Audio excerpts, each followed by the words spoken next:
জয় যীশু। প্রথম পাঠ উপদেশকের বাণী গ্রন্থ হতে আজকের বাণী পাঠ। 1 অধ্যায় 2 পদ, 2 অধ্যায় 21 থেকে 23তম পদ। এত পরিশ্রমে সঞ্চিত ধন সম্পদ সে তো মায়া ছাড়া আর কিছুই নয়। উপদেশক বলছেন, নিতান্তই অসার, নিতান্তই অসার, সবই অসার। কেননা এই যে মানুষটি এত প্রাজ্ঞ, জ্ঞানী, পারদর্শী মানুষের মতো কাজ করে কত পরিশ্রমই না করেছে, অথচ শেষে কিনা তার নিজের সব কিছু তাকে রেখে যেতে হবে এমনই কারো হাতে, যে ওই সব পাবার জন্যে এতটুকু পরিশ্রম করেনি। এও তো অসার, এ দারুণ অনর্থ। সত্যি তো, এই যে মানুষ সূর্যের নিচে এখানে এত পরিশ্রম করে, তার এই এত পরিশ্রম, এত প্রাণান্তকর প্রয়াস, তাতে শেষকালে তার নিজের বলতে কি বা থেকে যায়? তার জীবনের প্রতিটি দিন সে তো যন্ত্রণায় বিক্ষত দিন। তার কর্মভার সে তো শুধু ক্লেশেরই বোঝা। রাতেও সে অন্তরে পায় না বিশ্রামের সুখ। এও তো অসার। প্রভুর বাণী। ঈশ্বরকে ধন্যবাদ। সাম সঙ্গীত 90 অধ্যায় 3 থেকে 6 পদ, 12 থেকে 14 পদ এবং 17 পদ। ধুয়ো।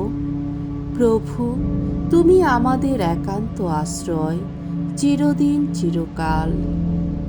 মানুষকে আবার ধুলাতেই ফিরিয়ে আনো তুমি। তুমি বলো, মানব সন্তানেরা, তোমরা আবার ধুলার বুকেই ফিরে যাও। তোমার দৃষ্টিতে 1000 বছর তা যেন মিলিয়ে যাওয়া গতকালেরই মতো, যেন রাত্রির একটি প্রহরেরই মতো। মানুষকে তুমি ভাসিয়ে নিয়ে যাও, তারা যেন স্বপ্নেরই মতো, প্রভাতে বিকশিত তৃণখণ্ডেরই মতো তারা। প্রভাতে অঙ্কুরিত হয়, বিকশিত হয়, তারপর ম্লান হয়, শুকিয়ে যায় সন্ধ্যাবেলায়। আমাদের বুঝতে শেখাও ওগো, কদিনই বা জীবনের আয়ু। আমাদের অন্তরে যেন জেগে ওঠে পরম জ্ঞান। ফিরে এসো ওগো ভগবান, আর কতকাল? তোমার সেবকদের দিকে মুখ তুলে চাও একবার।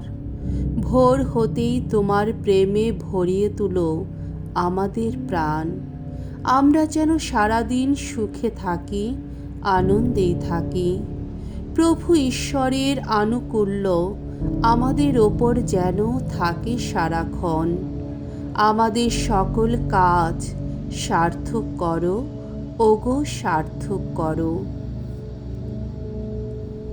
দ্বিতীয় পাঠ কলসীয়দের কাছে প্রেরিত পলের পত্র 3 অধ্যায় 1 থেকে 5 পদ, 9 থেকে 11 পদ। তোমরা সেই সব কিছু পেতে চেষ্টা করো যা রয়েছে ঊর্ধ্বলোকে। প্রিয়জনেরা, তোমরা যখন খ্রিস্টের সঙ্গে পুনরুত্থিত হয়েছ, তখন তোমরা সেই সব কিছু পেতে চেষ্টা করো যা রয়েছে ঊর্ধ্বলোকে। খ্রিস্ট তো এখন সেখানে ঈশ্বরের ডান পাশে সমাসীন হয়ে আছেন। তোমাদের মনটা সর্বদাই ভরে থাকুক ঊর্ধ্বলোকের যা কিছু, তারই চিন্তায়, যা কিছু মর্ত্যলোকের তার চিন্তা নয়।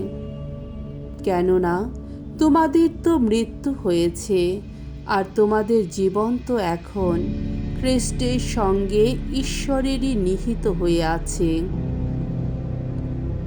কিন্তু যেদিন খ্রিস্ট তোমাদের জীবন যিনি তিনি আবির্ভূত হবেন, সেদিন তার সঙ্গে তোমরাও আবির্ভূত হবে পূর্ণ মহিমায়। সুতরাং তোমাদের মধ্যে যা কিছু নিতান্তই মর্ত্যলোকের তা উচ্ছেদ করো। উচ্ছেদ করে ফেলো ব্যভিচার, অশুচিতা, দেহ লালসা, অসৎ কামনা আর সেই লোলুপতা যা পৌত্তলিকতারই নামান্তর। পরস্পরের কাছে আর মিথ্যা কথা বলো না। তোমরা তো তোমাদের সেই পুরনো মানুষটাকে আর তার যত চাল চলনকে জীর্ণ পোশাকের মতো ঝেড়েই ফেলেছ, আর এখন তোমরা যেন পড়েছ সেই নতুন মানুষটিকে, যে মানুষটিকে পরম জ্ঞানের সন্ধান দেবার জন্যে স্বয়ং সৃষ্টিকর্তা তার নিজের সাদৃশ্যে নিত্যই নবীন করে তোলেন।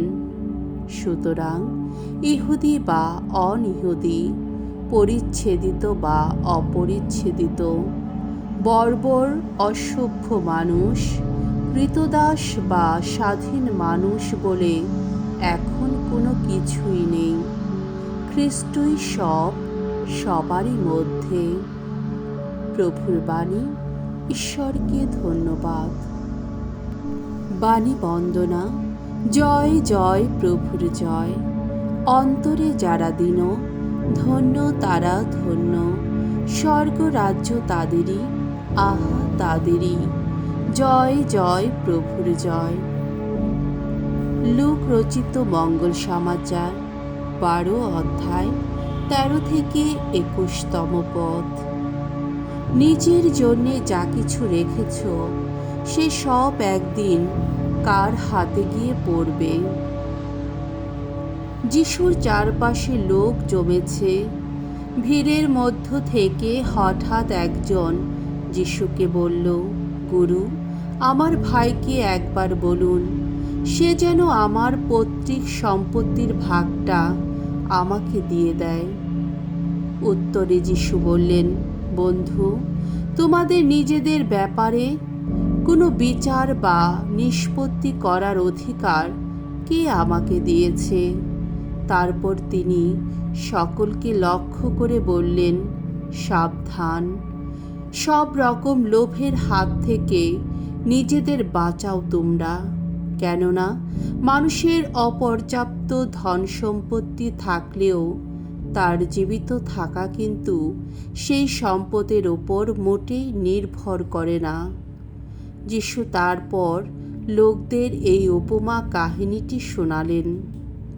একজন ধনী লোকের জমিতে প্রচুর ফসল হয়েছিল। সে মনে মনে ভাবতে লাগল, এখন আমি কি করি? আমার এই ফসল জমিয়ে রাখার মতো জায়গা তো আমার নেই।